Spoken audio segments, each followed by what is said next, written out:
ईद का चांद दिखे उससे पहले आप लोग अपने आस पड़ोस में बल्कि एक दूसरे से राब्ता करके ये पता करें कि सुजानगढ़ में या आसपास के देहात में, गांवों में, विलेजेस में ऐसे घर तो नहीं हैं जिन घरों में गुर्बत इतनी ज्यादा है कि वो या तो अपने बच्चों का ईद के मौके पे नया जोड़ा बना लें या फिर सहरी अफ्तार का इंतजाम कर लें। ऐसी फैमिलीज, ऐसे परिवार अगर आपके नॉलेज में, आपके इल्म में आए तो बगैर किसी दिखावा और रियाकारी के महज मौला को राजी करने के लिए इस नियत से कि या अल्लाह तूने मुझे देने वाला हाथ दिया है, मेरा हक बनता है, तो जैसे अपने बाल बच्चों के अच्छी क्वालिटी के कपड़े बनाएं तो 10-20 जोड़ी कपड़े और लिबास और ईद के मौके पर बेहतरीन खाने के पैकेज उन घरों तक पहुंचा दें। रब्बे काबा की कसम, उन यतीम बेबस लाचार बच्चों के लबों पे जो मुस्कुराहटों के गुलाब खिलेंगे, मौला ने चाहा तेरी किस्मत के गुलाब भी खिलने लगेंगे। ये तो वो फायदा है जो दुनिया में मिलेगा, आखिरत का फायदा तो अपनी जगह रहा। रूह की प्यास को अखलाक का प्याला दे दो, अपनी किस्मत के अंधेरों को उजाला दे दो। अपने रूठे हुए मौला को मनाना हो अगर, अपने हिस्से का पड़ोसी को निवाला दे दो। ये ख्याल रखेंगे नहीं आप लोग? हाँ, इसमें आप लोग ऐसा कर सकते हैं कि भाई माशाल्लाह, जैसे जिस कमेटी ने ये जलसा कराया वो ये काम करे, कल जिस कमेटी ने कराया था वो भी करे, वहाँ के लोग भी आए होंगे, पर एक दिन और था तो सब लोग करेंगे। लोग मस्जिद की कमेटियाँ, ट्रस्ट हैं, मुतवल्लियान हजरात हैं, अच्छा उसमें आप उन लोगों के नाम ओपन न करें जिनकी मदद की है, चूंकि इज्जत नफ्स का ख्याल भी जरूरी है। हाँ, ये बता सकते हैं कि भाई हमने, हमारी कमेटी ने इस साल इतने परिवार के बच्चों को ईद के जोड़े दिए और माशाल्लाह खाने का अच्छा खासा साजो सामान दिया। क्योंकि तुम्हारा दीन सिर्फ अपने पेट भरने को नहीं कहता, तुम्हारा दीन ये कहता है खुद भी शिकम शेर रहो और अपने गरीब भाइयों को भी शिकम शेर करते रहो।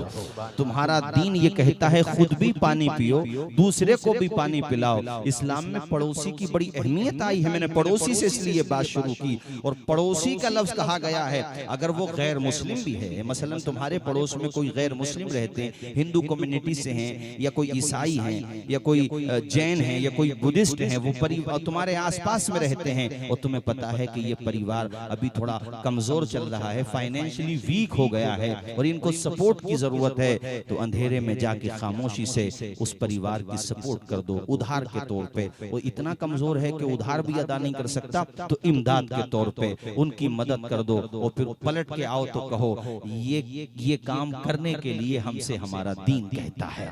हमारे नबी ने हमें ये शिक्षा दी है, ये तालीम दी है। मुझे 4 मिसरे याद आते हैं कि हुस्न अखलाक की अनमोल निशानी दे दो, गम के ठहरे हुए दरिया को रवानी दे दो।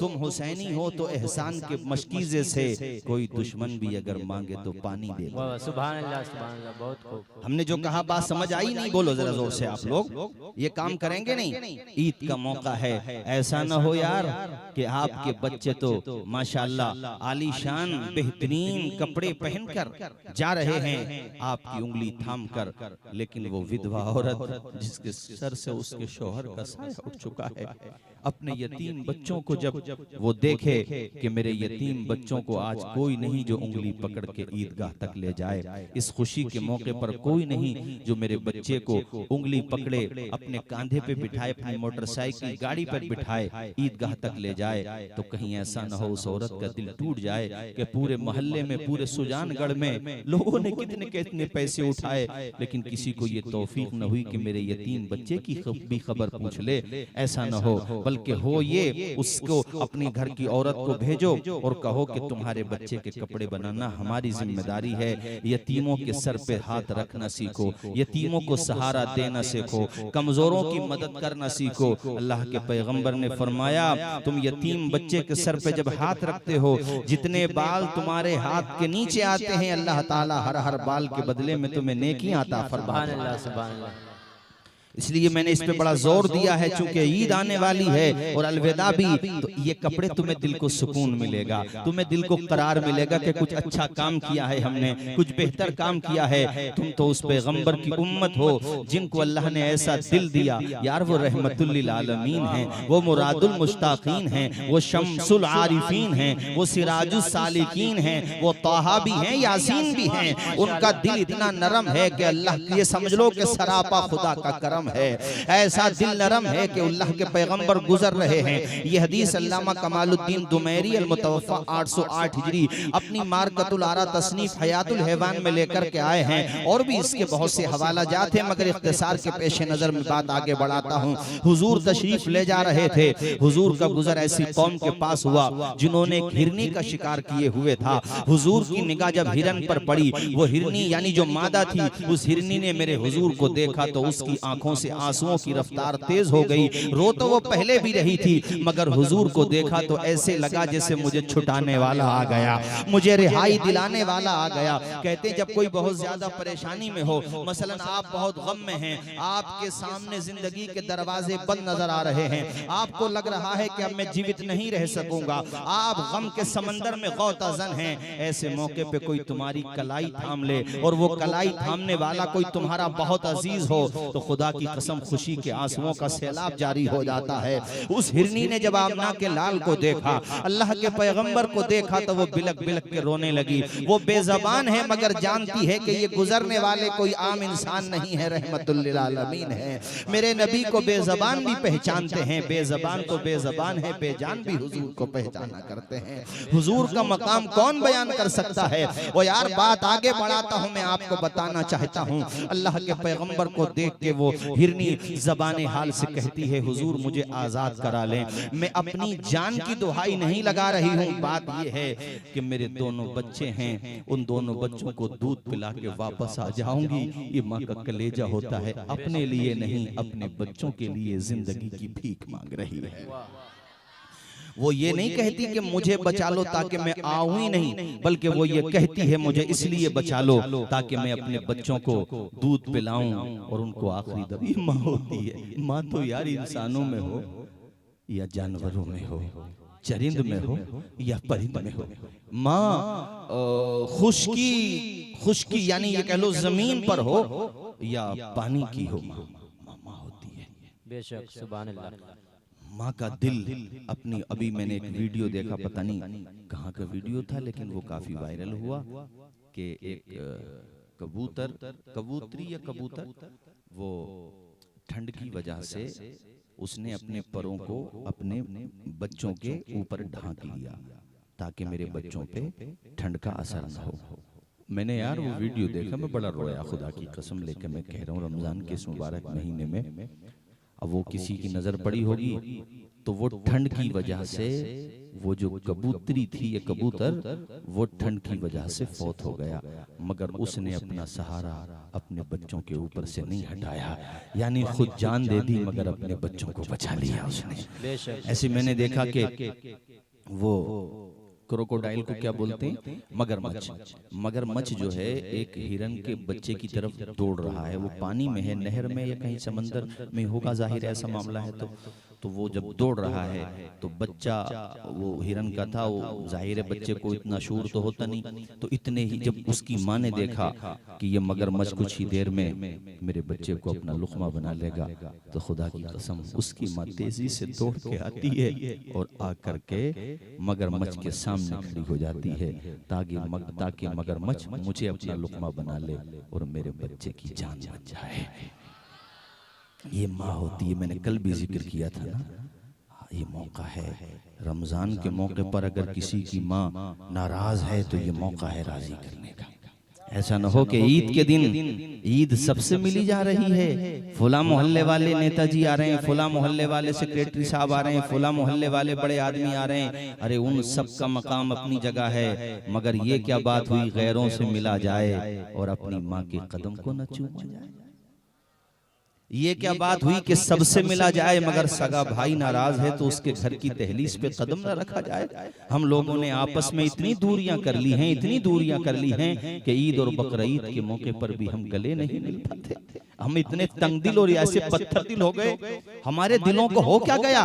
आज गैर मुस्लिम समाज जब हमारा किरदार देखता है, हमारे उठने बैठने का तरीका देखता है, हमारे बच्चों के हाथों में मोबाइल को स्क्रीन पर गाने टिकटॉकर हमारे समाज में देखता है, जब हमारे समाज के लोगों को गालियां बकता हुआ देखता है, नाचता गाता हुआ देखता है, तो वो तो यही समझता है कि यही इनका इस्लाम होगा। आज हमारा हाल ये है कि मैं क्या बताऊं, वो जमाने में मुअज़्ज़ज़ थे मुसलमान होकर, आज हम खार हुए तारीक़ कुरान होकर। दर्स कुरान जो हमने न भुलाया होता तो ये जमाना न जमाने ने दिखाया होता। हैदरी फिक्र है ने दौलते उस्मानी है, तुमको असलाफ से क्या निस्बत रूहानी है। वो जमाने में मुअज़्ज़ज़ थे मुसलमान होकर, आज हम खार हुए तारीक़ कुरान होकर। आज गैर मुस्लिम देखता है तो बताओ क्या सोचता है। टिकटॉकर पैदा हो रहे हैं हमारे यहाँ। बात आ गई तो वो मैं हिरन वाली हदीस मुकम्मल करूंगा, मगर सूफी साहब आज देख लो, कौम की जवान बेटियां इंस्टाग्राम पर हिजाब लगा करके सॉन्ग सेट करके उस पे नाचती हुई नजर आ रही, वो भी पर्दे के अंदर नहीं बल्कि इंस्टाग्राम पर, ट्विटर पर, फेसबुक पर, इसलिए कि ताकि हमारी शोहरत हो। ऐसी शोहरत से तो बेहतर ये है कि इंसान चुल्लू भर पानी में डूब के मर जाए। हमारे नौजवान लड़के जो कभी तलवारों की झनकार पे सजदे किया करते थे, जिनकी मिसालें देता था गैर मुस्लिम समाज भी कहता था यार कितने भले अच्छे लोग हैं, आज वो टिकटॉकर बने घूम रहे हैं, बस हम मशहूर हो जाएं। बहुत दिल दुखता है, हालात देखते हैं तो खुदा की कसम रोते भी हैं और आप भी रोते हैं, मैं समझ रहा हूँ। मगर सवाल ये है कि सिर्फ रोने से या शिकवा करने से तो हल नहीं होगा। माँ बाप की भी तो जिम्मेदारी है कि अभी बेटी की शादी नहीं हुई है, हम उसके हाथ में बड़ा मोबाइल क्यों दे रहे हैं। बड़ा मोबाइल नादान, अभी बच्चे हैं, बच्चियां हैं, बच्चे हैं, इनके हाथों में जाना खतरे से खाली नहीं है। बच्चियों का कॉलेजेस में भी गैर महफूज कॉलेजेस में जाना ये भी अच्छे संकेत नहीं दे रहा है। गैर महफूज ऐसे ही अकेला शॉपिंग करने जाना जबकि उनके साथ कोई घर की बड़ी खातून न हो, ये भी ठीक नहीं है। कल को रिजल्ट अच्छा नहीं आता तो बाद में रोते फिरो तो क्या होता है। वो किसके साथ जॉब करती हैं, कौन जाता कौन आता जाता है, इस पे भी तो नजर हो ना। अरे वो सिन्फ़े नाजुक है, कीमती चीज की हिफाजत की जाती है। मुझसे बाज लोग कहते हैं कि तुम तो कैद करने की बात करते हो। कैद करने की बात नहीं करते, गवर्नमेंट कहती है कि मोटरसाइकिल चलाओ तो हेलमेट लगा लो, तो हेलमेट लगाना ये कैद करना है। थोड़ी देर के लिए घुटन महसूस होती है, मगर हेलमेट न हो और एक्सीडेंट हो जाए तो मरने के चांसेस ज्यादा होते हैं। जख्म पहुंचने के, वो थोड़ी देर के लिए तकलीफ जरूर है मगर वो कैद नहीं है, वो सिक्योरिटी है, वो सेफ्टी है, वो प्राइवेसी अच्छी बात है। ऐसे ही आप 4 व्हीलर गाड़ी चला रहे हैं तो उसमें सीट बांध लेते हैं, सीट बेल्ट जिसको कहते हैं, तो वो बुरी चीज नहीं है, वो अच्छी चीज है। वो पाबंदी जाहिर में लगती है मगर उससे तुम्हारी सुरक्षा होती है। ऐसे इस्लाम में अगर पर्दे को कहा जाता है तो ये जाहिर में दुनिया वालों को कैद लगता है, हालांकि ये कैद नहीं है, ये बच्चियों के लिए हिफाजत का जरिया है। हमारे मैंने तो अपने गैर मुस्लिम समाज में भी देखा है, ये तो अब आकर के मॉडर्न और फैशन का दौर आया है तो ये प्रॉब्लम हुई है, वरना गैर मुस्लिम समाज में भी आज भी जो सभ्य समाज हैं या जो उनमें जिम्मेदार फैमिलीज हैं, उनके घर की औरतों को तुम रोडों पे बेपर्दा घूमते हुए नहीं देखो। बोला अगर मेरी बात गलत हो तो बताओ। ये तो मॉडर्न कल्चर हमारे इधर एशिया में आ गया, ये वेस्टर्न सिविलाइजेशन है, इससे हमारा क्या लेना देना।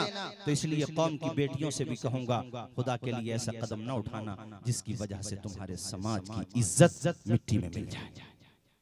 आज कितनी बच्चियां हैं, बस इशारा समझो, मुझे ज्यादा कहने की जरूरत नहीं है, मुर्तद हो रही हैं माज़अल्लाह, सदबार माज़अल्लाह, एक साजिश के शिकार के तहत साजिश का शिकार हो रही हैं। और आखिर में क्या होता है, ना खुदा ही मिला ना विसाले सनम, ना इधर के रहे ना उधर के रहे। इसलिए एक पैगाम हजरत में और दूंगा आप लोगों को कि अपने अच्छे इदारे भी बनाओ बच्चियों की। बेशक बेशक अच्छी माएँ अगर होंगी तभी तो अच्छी नस्लें तैयार होंगी। माँ ऐसी हों कि बच्चों को रोजाना कुरान सुनाती है, माएँ ऐसी हो जो बच्चों को नमाजी बनाए। वो बाबा फरीद जो बचपने में नमाजी बने थे, ये उनका कमाल था या माँ की तरबियत का कमाल था? बेशक हजरत। मुझे आवाज आए जरा, किसका कमाल था बोलो? हैं? इसलिए मैं माओ से कहूंगा देखो, और आपसे भी कहूंगा देखो, अपने बेटों के साथ बेटियों को भी जेवर तालीम से आरास्ता करो, उन्हें कुरान मजीद पढ़ाओ, यकीनन मॉडर्न एजुकेशन भी दिलाओ, मगर सिक्योर तरीके से, महफूज तरीके से। आए लोगों, माएँ जब तालीम याफ्ता होती हैं तो यकीनन उनकी नस्लें भी काबिल तारीफ होती हैं। वो पहले जमाने की औरतें, सुभान अल्लाह, हजरत उम्मे अम्मारा की दास्तान पढ़ो। ऐ लोगों, उम्मुल मोमिनीन हजरत आयशा सिद्दीका का फिकी मकाम देखो, उम्मुल मोमिनीन हजरत खदीजतुल कुबरा का मकाम देखो, हमारे नबी की चारों शहजादियां बिलखुसूस खातून जन्नत हजरत फातिमातुज ज़हरा का इल्मी मकाम देखो, उनकी तालीम और तरबियत देखो, उनके रोजे देखो, नमाजें देखो, तहज्जुद के सजदे देखो। इतना लंबा सजदा किया करती थी फातिमा ज़हरा कि रातें खत्म हो जाती थी, मगर आपकी नमाजें खत्म नहीं हुआ करती थी। कौम की बेटियों, तुम हजरत फातिमातुज ज़हरा के तरीके पर चलो। ये वो माएँ थी जिनकी गोद में इस्लाम पलता था, ये वो माएँ थी जिनकी गोद में इस्लाम पलता था। इसी गैरत से इंसान नूर के सांचे में ढलता था। नारे तकबीर, नारे रिसालत, मसलके आला हजरत, उलमाए किराम, नारे तकबीर, नारे रिसालत। ये वो माएँ थी जिनकी, पढ़े मेरे साथ, आप भी पढ़िए। ये वो माएँ थी जिनकी गोद में इस्लाम पलता था, ये वो माएँ के अपने बच्चों को जब भी सुलाती थी तो नाते मुस्तफ़ा कानों में उनके गुनगुनाती थी।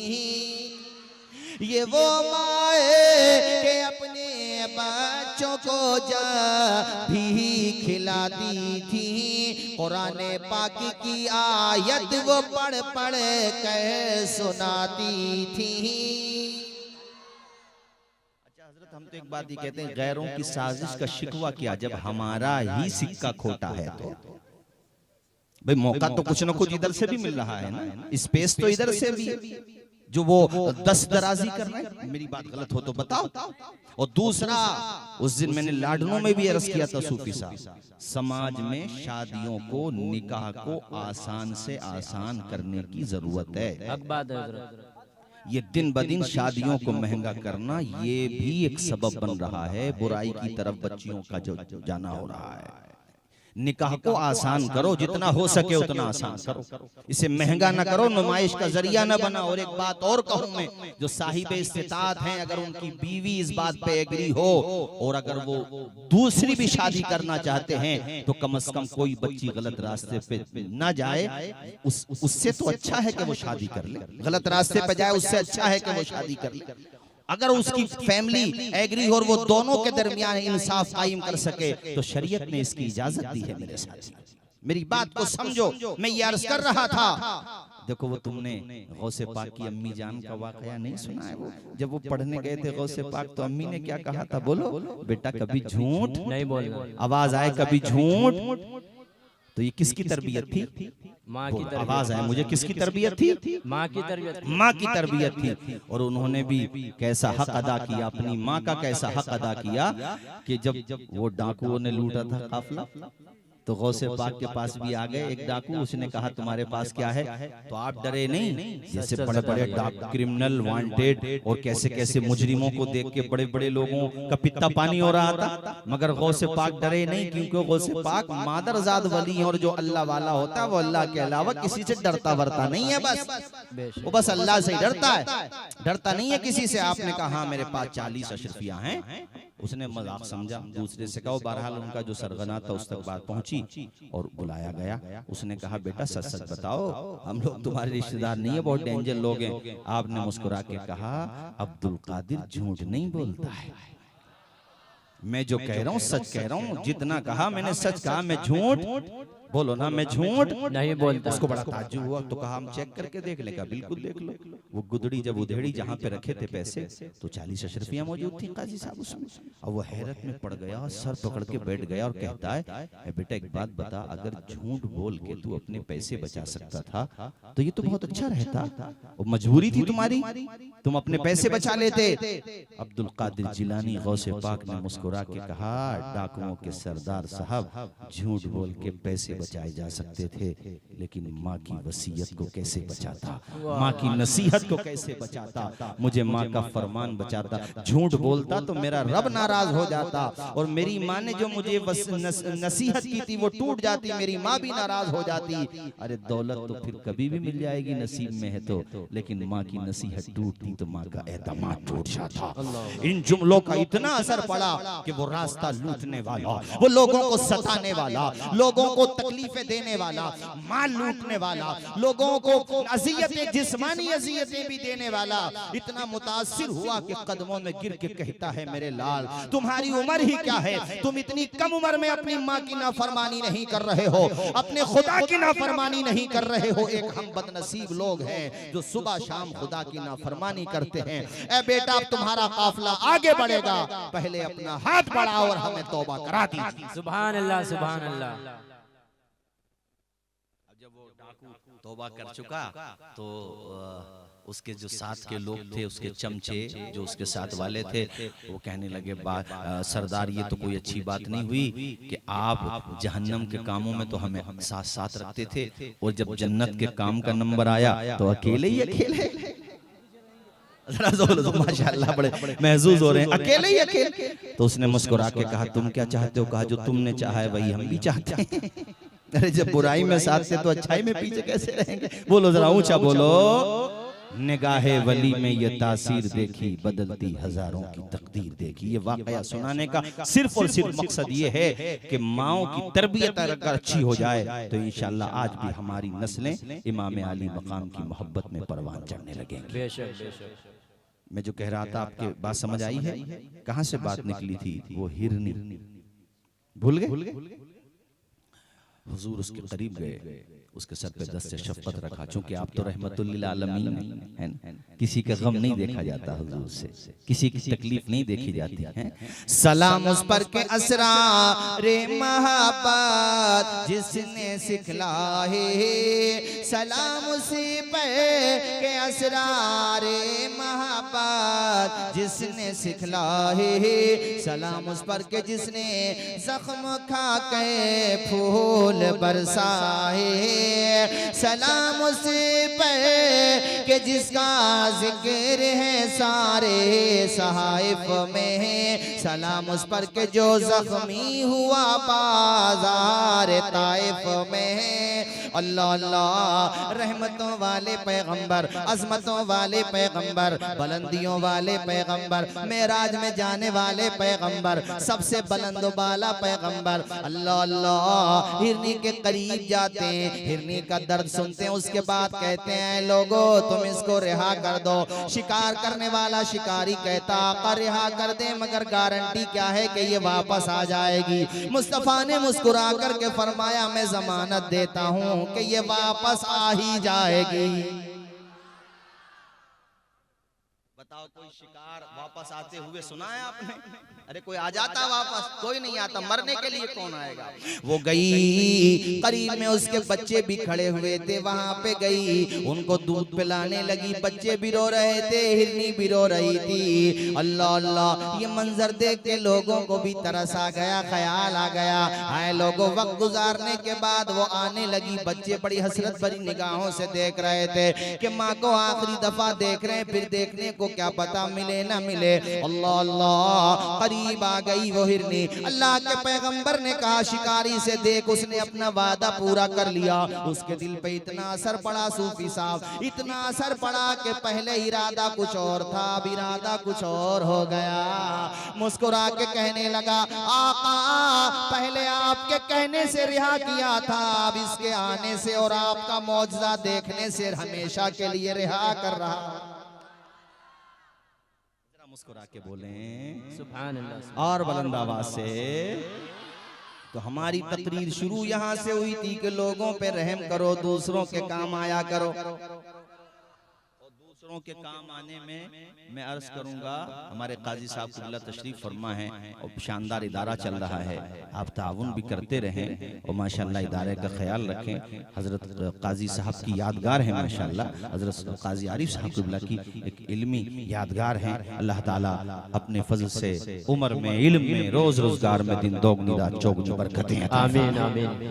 मैं जो अब कहने जा रहा हूँ वो बात ये है, मुझसे कहा भी गया है, अच्छा हजरत नहीं भी कहा जाता मौलाना अय्यूब साहब किबला, तब भी मैं जिक्र करता। वैसे भी आज ये इस महीने की हमारी आखिरी तकरीर ही है इस इलाके की, वो ये है कि अपने इमामों का भी ख्याल रखो। ये नहीं है कि दो चार बातें याद हो गई तो उन्हें मुक्तदी समझने लगो, खुद को इमाम समझने लगो। ये शिकायत भी मौसूल हुई है मुझे, ऐसा मत करो।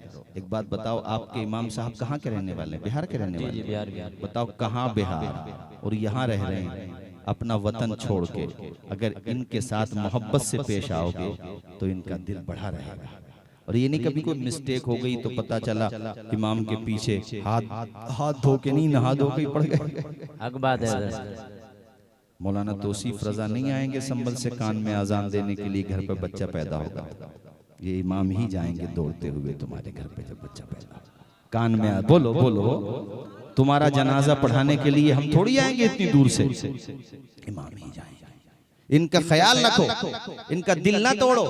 ये देखो कि 10, 12, 15 हजार रुपए में 24 घंटा आपकी खिदमत करते हैं, आपके बच्चों को पढ़ाते हैं। इनका ज्यादा से ज्यादा ख्याल रखो, मान सम्मान रखो, इनको तकलीफ ना पहुंचाओ। और इमामों से भी अदब के साथ कहूंगा कि माशाल्लाह आप खिदमत करते ही हो, मगर मजीद अपने मुक्तदियों की खिदमत, दीनी खिदमत और उनके बच्चों को जेवर तालीम से आरास्ता करने की फिक्र भी करो और फील्ड में माशाल्लाह मजीद मेहनत बढ़ाओ इंशाअल्लाह। बोलो जरा जोर से बोलो और मचल के बोलो मेरे साथियों। आओ भाइयों, मैं बात आगे बढ़ाता हूँ। मैंने एक वाकया तुम्हें ये भी बताया था कि हुजूर से सब मोहब्बत करते हैं। इसी मौके पे मुझे एक हदीस शरीफ और याद आई। मिशकात शरीफ पेज नंबर 536 की 17, 18, 19, 20, 21 की बड़ी प्यारी हदीस पाक है। अन जाबिर क़ाल कान नबी सल्लल्लाहु तआला अलैहि वसल्लम, क़ाल कान नबी सल्लल्लाहु तआला अलैहि वसल्लम इज़ा ख़तबा इस्तनदा इला जिज़इ नख़लतिन मिन सवारिल मस्जिद फलम्मा सुनिअ लहुल मिंबर इस्तवा अलैहि साहतिन नख़लतुल्लती कान यख़्तुबु इंदहा हत्ता कादत अन तनशक़्क़ा फनज़ल अन्नबी सल्लल्लाहु तआला अलैहि वसल्लम हत्ता ख़ज़हा फज़म्महा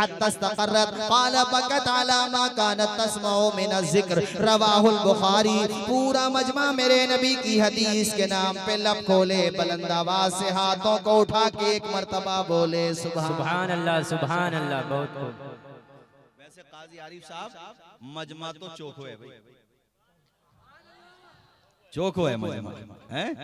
और बल्कि मैं तो कहता हूँ इस इलाके में मन्ने तो अवड़ गए हो और आप कहाँ अवड़ गए हो? नहीं यही बैठो, कहाँ जा रहे हो? जाने नहीं दूंगा भाई सूफी साहब, आखिरी तक साथ देना, थोड़ी देर रुक जाओ। अच्छा हैं? कल चले गए थे, हाँ कल मौका देख के चले गए थे, आज नहीं जाने दूंगा। इधर ही आओ मेरे करीब बैठो। अब मैं थोड़ा मैं समझ रहा हूँ आपकी मसरूफी, थोड़ी देर बैठो फिर चले जाना, 10-15 मिनट और बैठो। कलमा शरीफ पढ़ो एक मरतबा, ला इलाहा इल्लल्लाह मुहम्मदुर रसूलुल्लाह सल्लल्लाहु तआला अलैहि वसल्लम। अगर आप जा रहे हो तो मुझे भी साथ लेकर के जाओ इंशाअल्लाह। खैर अल्लाह खुश रखे। एक मरतबा और पढ़े कलमा। आप कहाँ जा रहे हो पहलवान साहब? चलिए कोई बात नहीं है, अल्लाह खुश रखे माशाल्लाह।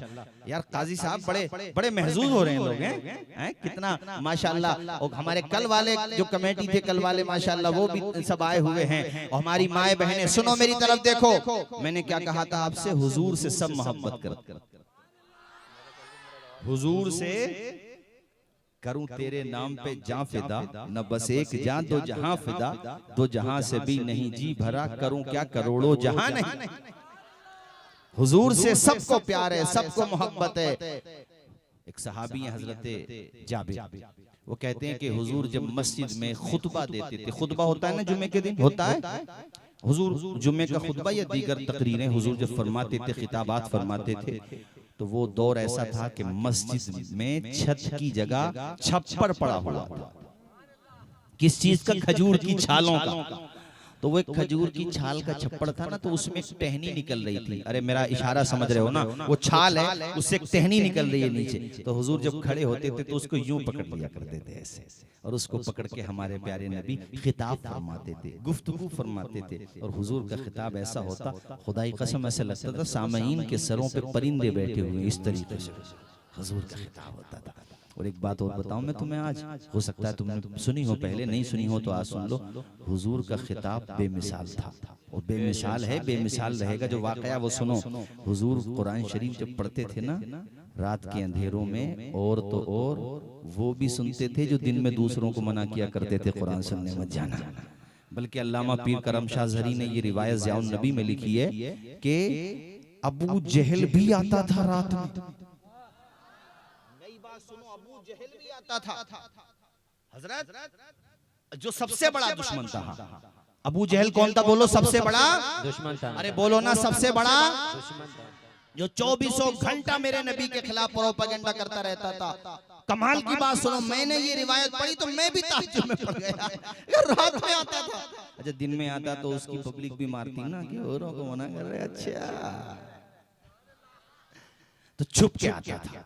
अच्छा एक दिन ये हुआ कि रात में वो ऐसे दीवार पे हाथ लगा के और कान लगा के हमारे नबी की तिलावत सुन रहा था। तो उसके हाथ से किसी और का हाथ टकरा गया।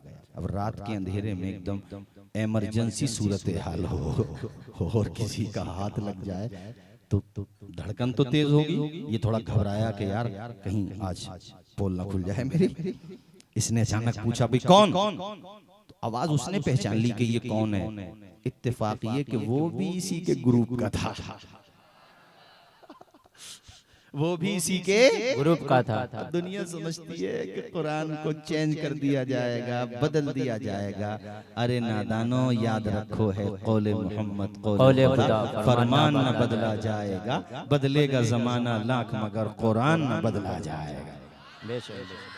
हमारे यहाँ पर भी हो गया था ना उत्तर प्रदेश में, एक मैं नाम नहीं लूंगा किसी मनहूस का था ना, वो कह रहा था तो अपने भारत के सुप्रीम कोर्ट ने उसके ऊपर प्लांटी डाली। वो कह रहा था कुछ आयतें निकालो, तो भारत के सुप्रीम कोर्ट ने सख्ती की। हजरात मैं ये कह रहा हूँ, और वो अपने आप को मुसलमानी कहलाता था, वो कुरान बदलने चला था, खुद ही बदल गया। अरे बोलो ना यार, ये हैं? दो चार मिसरे सुना दो, इजाजत हो तो बिहारी भाई सुना दो। बोलो जरा जोर से बोलो, सुना दो। आप भी पढ़ोगे मेरे साथ। शाहरुख सुनो भाई जरा, चार मिसरे सुनो कि हक का पैगाम मिट नहीं सकता। वाह स्टेज भी बोले और आप लोग भी बोले कि हक का पैगाम मिट नहीं सकता। बोलो हक का पैगाम मिट नहीं सकता। बोलो हक का पैगाम मिट नहीं सकता। दीन का नाम मिट नहीं सकता। हक का पैगाम मिट नहीं सकता। दीन का नाम मिट नहीं सकता। सारी दुनिया हो एक तरफ फिर भी, सारी दुनिया हो एक तरफ फिर भी, मेरा कुरान मिट नहीं सकता। सुभान अल्लाह, सुभान अल्लाह। नारे तकबीर, नारे रिसालत, अज़मते कुरान, उलमाए किराम, हजरत अल्लामा व मौलाना तौसीफ रजा मिसबाही साहब क़िबला। आपके राजस्थान में झुंझुनू के ही हमारे एक हिंदू भाई हैं, उन्होंने कोई पुस्तक लिखी है। उन्होंने ये लिखा है कि भाई मैंने मोहम्मद साहब की जीवनी पढ़ी तो मैं बड़ा इम्प्रेस हो गया। किताब में लिखा है।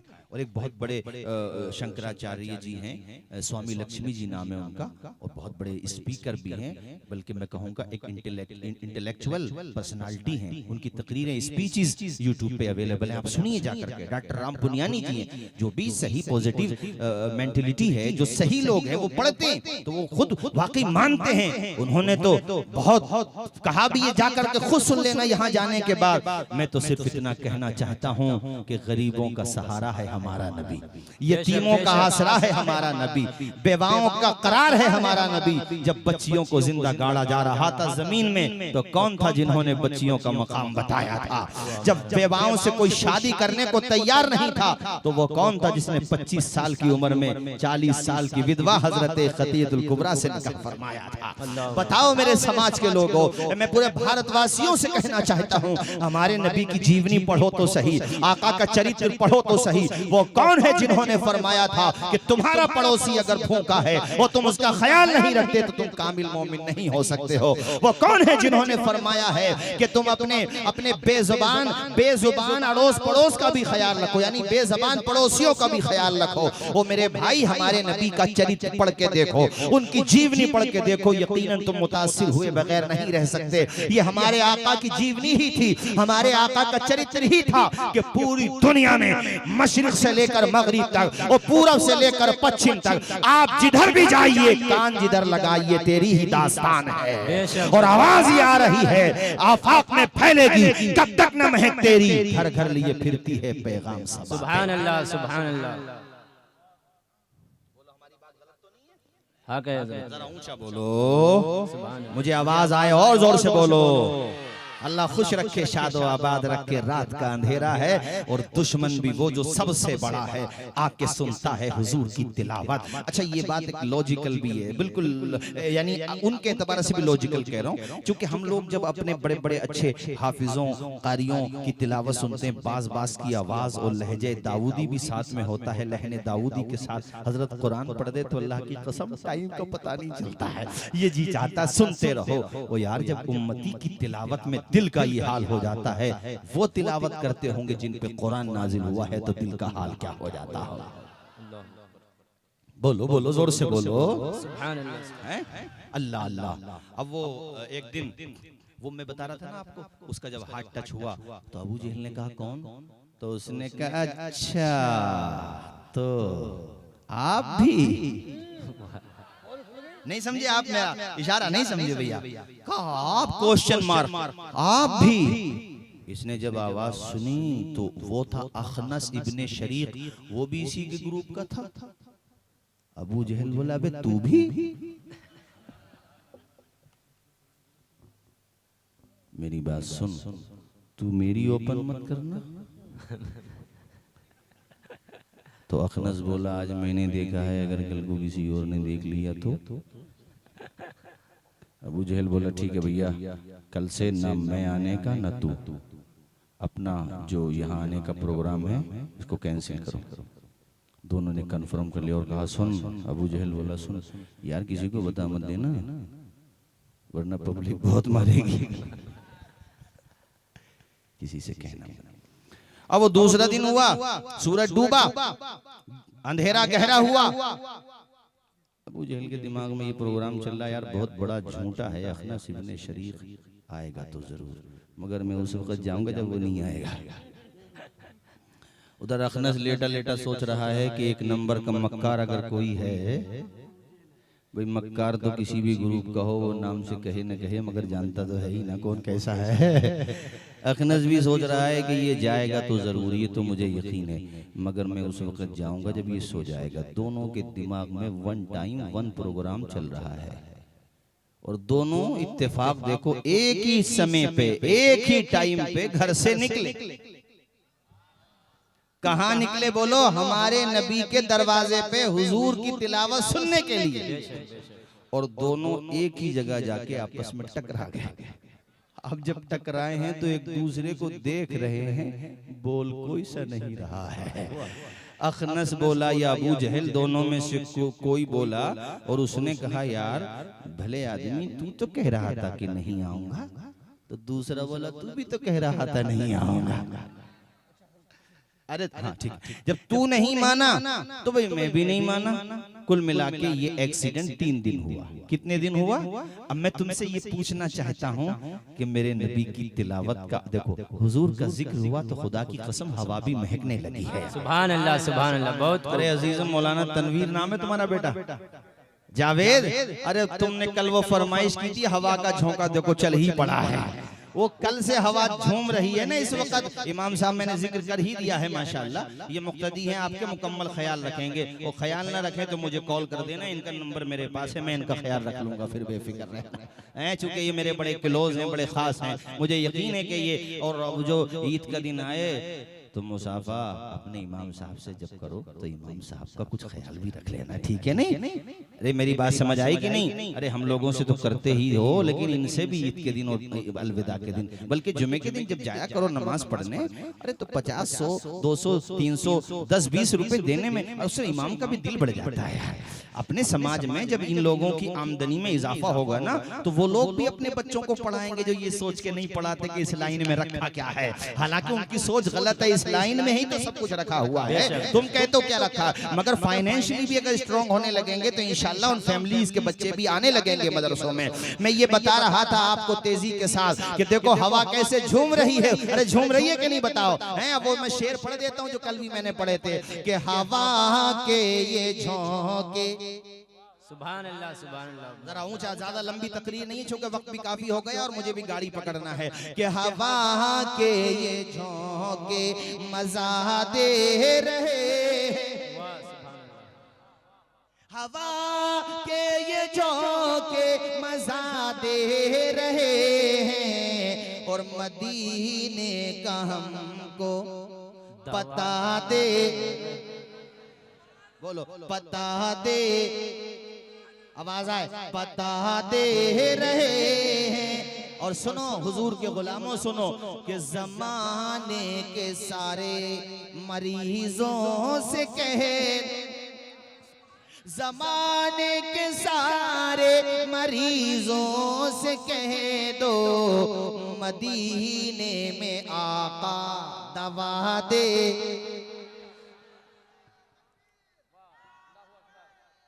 या रसूल अल्लाह, या रसूल अल्लाह, अल्लाहु अकबर। बस अल्लाह ताला से दुआ करता हूँ, और मैं आखिर में जाते जाते चूंकि वक्त भी काफी हो गया और मैं समझ रहा हूँ, अच्छा ठीक है, यहाँ से हिसाब किबला की भी तशरीफ आवरी होने वाली है। हाँ अभी मैं हूँ, जी मस्जिद के हवाले से भी इंशाल्लाह ताउन करेंगे ही मस्जिद का। और हाँ ये बात जहन से मेरे मिस हो गई थी, आप जो बच्चों को मस्जिद में ले जाते हैं तो जो बच्चे मसलन वो नाबालिग भी हैं, मगर बहरहाल उनकी माँ ने पाक साफ करके, और बच्चे जो है पाकी नापाकी के मसाइल को समझ चुके हैं तो उनको ले जा सकते हैं। मगर बच्चों को तरबियत दो ऐसी कि वहाँ जा कर के वो शोर शराबा ना करें, पीछे खड़े हों, बल्कि बेहतर ये है कि अपने घर पे ही उनको तरबियत दें। अगर ज्यादा ही छोटे हैं तो फिर घर पे, तभी तो मैंने कहा ना कि माँ का तालीम याफ्ता होना बड़ा जरूरी है, माँ का कनीज़े फातिमा जहरा होना बड़ा जरूरी है। लेकिन बच्चे अगर कुछ समझदार हो गए, अगरचे अभी नाबालिग हैं, अभी 8 साल के हैं, 7 साल के हैं, 9 साल के हैं, जाहिर है 9-10 साल के बच्चे तो बालिग नहीं होते, अगर वो आ रहे हैं तो उनको फिर मस्जिदों से भगाएं नहीं। ये नहीं कि झिड़के मस्जिदों से, अरे वो आ रहे हैं, शुरुआत हो गई है तो इंशाल्लाह आते ही रहेंगे। हुजूर ने फरमाया कि तुम्हारे बच्चे जब 7 बरस के हो जाएं तो उन्हें नमाज का शौक दिलाना शुरू करो, उन्हें नमाज की आदत डलवाओ। 10 साल के हो जाएं नमाज ना पढ़ें तो थोड़ी सख्ती करो ताकि वो नमाज पढ़ने लगे। शरीयत की मंशा ये है कि बालिग होने से पहले पहले अपने बाल बच्चों को 5 वक्ता नमाजी बना दो। सवाल ये पैदा होता है, इस दरमियान उन्होंने जो नमाजें पढ़ी हैं जब वो नाबालिग थे तो उन नमाजों का सवाब किसे मिलेगा? शरीयत जवाब देती है उनके माँ बाप को मिलेगा, उनको भी मिलेगा, मगर उनके, आवाज आए, उनके माँ बाप को भी। मेरे ख्याल से सैयद साहब तशरीफ ला रहे हैं, नारा लगा दीजिए। आप लोग खड़े होकर हजरत का इस्तकबाल कीजिए, नारा लगा दोगे? नारे तकबीर, नारे रिसालत, नारे रिसालत, मसलक आला हजरत, औलादे गौसे आजम, औलादे गौसे आजम, नारे तकबीर, नारे रिसालत।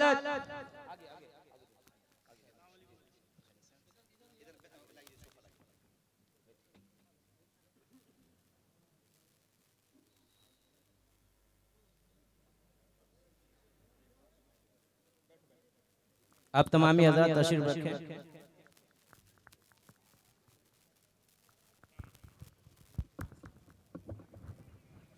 बैठ जाओ सारे लोग, बस आखिरी बात और अपनी तकरीर खत्म। बैठ जाओ सारे लोग, बैठ जाओ, सब बैठो, सब सारे लोग बैठो, सैयद साहब किबला की तशरीफ आवरी हो चुकी है।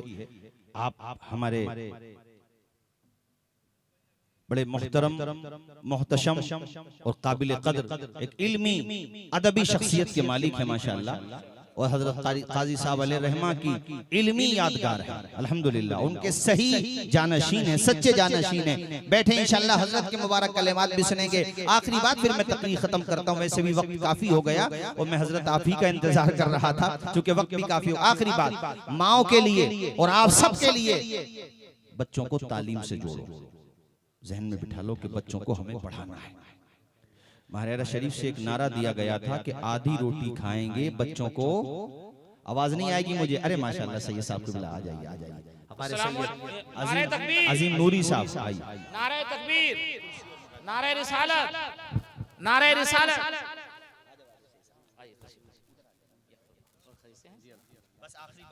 चूंकि हमें मोहतरम अजीम नूरी साहब को भी समात करना है और वक्त भी काफी हो रहा है, खैर शहरी का भी वक्त होने वाला है। बस आखिरी वाकया, हजरत इमाम आजम अबू हनीफा, ये कौन है हमारे इमाम, बोलिए ना कौन है हमारे इमाम।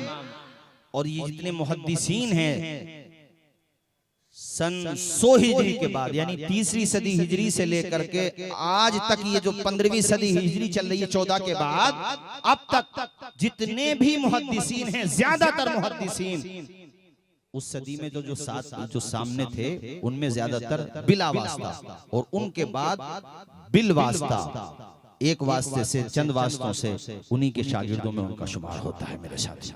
ऐसी अफकरी शख्सियत इमाम आजम, देखो इसको कहते हैं, अल्लाह करे हम और आप सब मेरे मालिक ऐसी तौफीक दे कि हम भी अपने बच्चों की और अपने शागिर्दों की ऐसी ही तरबियत करें। आपकी नजर एक दिन पड़ी एक लड़के पर, किस पर पड़ी? आपने उसकी पेशानी पढ़ ली कि ये बड़ा ज़हीन है, पेशानी पढ़ ली आपने और कहा बेटा तुम क्या करते हो? कहा हुजूर मैं ऐसे ऐसे कारोबार करता हूँ। कहा नाम क्या है? उस लड़के ने कहा मेरा नाम याकूब है। तो कहा बेटा तुम हमारे पास पढ़ने आया करो। याकूब पढ़ने आने लगे तो औरतें भी सुने जरा। तो याकूब की अम्मी जान जो हैं आपकी बारगाह में आई और कहा हुजूर आपने मेरे बच्चे को यहाँ तालीम के लिए रोक लिया, अब घर का खर्चा कैसे चलेगा?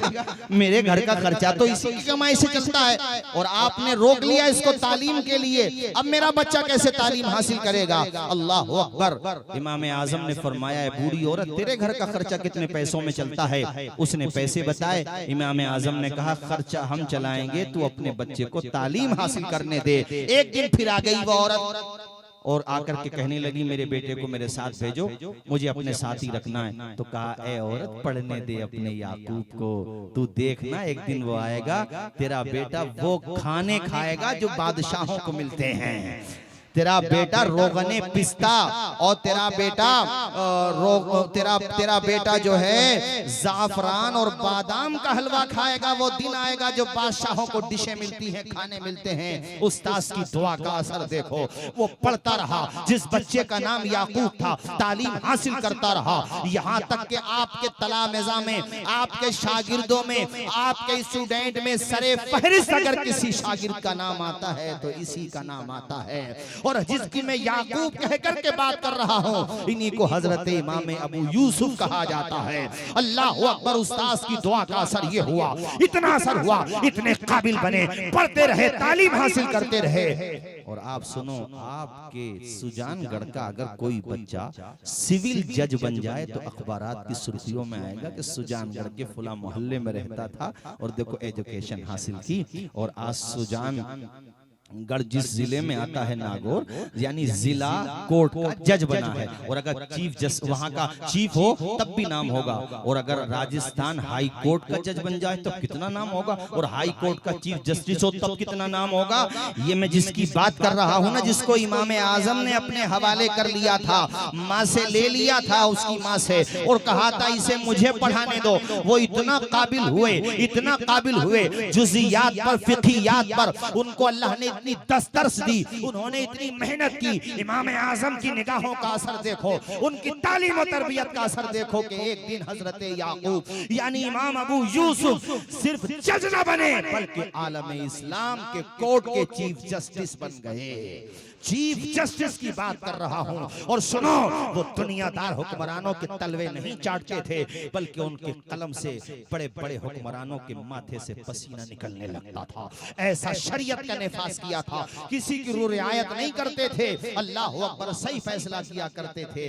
देखो, जो माँ से कहा था वो पूरा हुआ कि नहीं हुआ, जो उस्ताद ने कहा था वो पूरा। जबकि गरीब फैमिली से थे, तो जो हमारे यहाँ पे दरमियानी क्लास के हजरात बैठे हुए हैं, मिडिल क्लास या पुअर फैमिलीज यहाँ बैठी हैं, जब यहाँ जो पेरेंट्स हजरात बैठे हैं वो ये जज्बा लेके जाएं कि अगर दौलत नहीं है तो क्या हुआ है, पढ़ाने की मोहब्बत तो है, तुम पढ़ाने की नियत करो। इंतजाम करने वाली जात अल्लाह की जात है, परवरदिगार की जात है। देखो, एक गरीब फैमिली का बच्चा चीफ जस्टिस बन गया। और सुनो साथियों, एक दिन आप बैठे थे तो आपकी बारगाह में खलीफा ने, प्रेसिडेंट ने वो हलवा भेजा जो जाफरान और बादाम से बना हुआ था। आपने जब वो हलवा अपने सामने रखा हुआ देखा तो अपने इमाम आजम की वो दुआ याद आ गई, आंखों में आंसू आ गए। इसलिए मैं आपसे कहना चाहता हूं, और उस दिन भी मैंने कहा था कि कश्तियां जब लहरों से टकराती हैं तो किनारे तक पहुंच ही जाती हैं, दाना जब हाथ में मिलता है तो गुले गुलजार हो ही जाता है। आखिर में ये शेर और मेरी तकरीर खत्म, मिटा दे अपनी हस्ती को अगर कुछ मर्तबा चाहे कि दाना खाक में मिलकर गुले गुलजार होता है। अच्छा, औरतों के हवाले से एक बात मुझे याद आई। औरतें ये न सोचें कि सिर्फ पढ़ाने की जिम्मेदारी मर्दों की है, नहीं, आप अपनी बच्चियों को तो कम से कम पढ़ा सकती हैं। कुरान शरीफ पढ़ी हुई है तो अपने पड़ोस की बच्चियों को, आसपास की बच्चियों को तो कनीज़ाने फातिमा ज़हरा बना सकती हैं। जितना पढ़ी हुई है उसको दूसरों तक पहुंचाएं। फ़लस्तीन का मैंने एक वाकया देखा, बल्कि उसके हवाले से बहुत से लोगों ने बयान भी किया। देखो कितना एक तरबियत होती है माँ की, और औरत अगर तालीम याफ्ता हो तो उसका कितना असर होता है। वो वहाँ पे इमारतें बहुत टूटी हुई हैं, आप देखती हैं फ़लस्तीन में आए दिन क्या होता रहता है। तो वो लोग ऐसी खेमे लगा करके बहरहाल तालीम को जिंदा रखे हुए। घर सलामत नहीं है मगर हुजूर की मोहब्बत सलामत है, जज्बा सलामत है। कैसी बहादुर कौम है, आप तो देखते रहते हो अखबारात में, मीडिया में।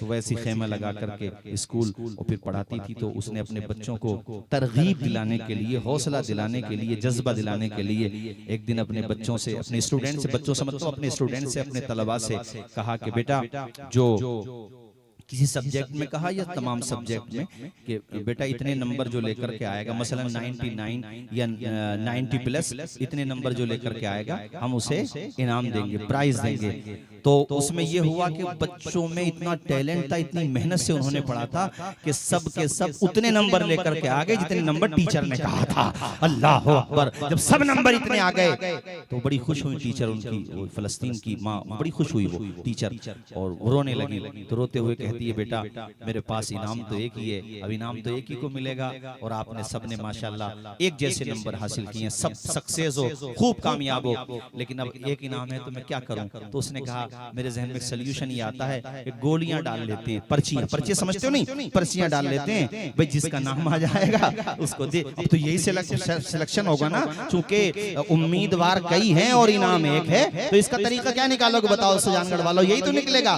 जब गोलियां डाली गई तो खुदा की कसम सुनो, कहानी खत्म नहीं हुई है, कहानी अब शुरू हुई है। गोलियां डाली गई तो उसमें एक बच्ची का नाम निकला जिसका नाम था सबा अब्दुल करीम, और वो इनाम खुशी खुशी उसको दे दिया गया। वो औरत अपने घर पे गई और अपने शौहर के सामने ढारस बन के उसकी आबदीदा हो गई। उसके हस्बैंड ने कहा, इतना क्यों रो रही हो, क्या हुआ? कहा, आज मेरे स्कूल में, मेरे मदरसे में, मेरे मकतब में ऐसा ऐसा हुआ। तो शौहर ने कहा, इसमें रोने की क्या बात है, मजबूरी थी, इसके अलावा क्या कर सकती थी आप? जब वो इनाम था और पर्ची में उस बच्ची का नाम आया तो उसने कहा, शौहर बात ये है कि मेरे स्कूल में जो डिजर्व करती थी सबसे ज्यादा कोई वीक फैमिली से थी और गरीब फैमिली से थी, तो वही बच्ची थी। और मैं इस खुशी में रो रही हूँ कि जब मैंने बाकी पर्चियां खोल के देखी तो सारी पर्चियों में बच्चों ने अपना नाम नहीं लिखा था, उसी सबा अब्दुल करीम का नाम लिखा हुआ था। मैं इसलिए रो रही हूँ कि मेरे बच्चों में, मेरे स्टूडेंट में ये जज्बा है कि वो ये समझते हैं कि इस इनाम की मुस्तहिक हमसे ज्यादा सबा अब्दुल करीम है, तो सब ने उसी का नाम लिखा। ये मकतब में, मदरसों में ये जज्बे खैर सुगाली और एक जज्बे हमदर्दी मोहब्बत दिया जाता है। इसीलिए मैंने आपसे कहा था अपने बच्चों को ज़ेवर तालीम से आरास्ता करो। जो काम तुम्हारा कलम कर सकता है ना, वो काम दूसरी चीज नहीं कर सकती है। इसलिए बच्चों को पढ़ाओ, एजुकेशन की फील्ड में लेकर के आओ। और मैंने ये दो बातें इसलिए सुनाई हैं, इमाम अबू यूसुफ वाली भी और ये वाकया भी, ताकि जो पुअर फैमिली गरीब हजरात हैं वो ये मन थोड़े न करें कि हजरत हम कैसे पढ़ाएं। यार तू पढ़ाने का मन तो बना। वो खुदा जिसने माँ के पेट में तुझे भूखा नहीं रखा, इतने बड़े संसार में वो तुझे बेसहारा नहीं रखेगा। उस पे भरोसा रख। अंधेरा दूर करने को उजाला कौन देता है, उम्मीदें टूट जाएं तो सहारा कौन देता है। शिकम की आग जब बढ़कर कलेजा छलनी करती है, बुझाकर तिश्नगी मुंह में निवाला कौन देता है। और वो जो पत्थर में भी कीड़ों को ग़िज़ा देता है, वो खुदा है जो हम सबका काम बना देता है। वमा अलैना इल्लल बलाग। अस्सलामु अलैकुम व रहमतुल्लाह।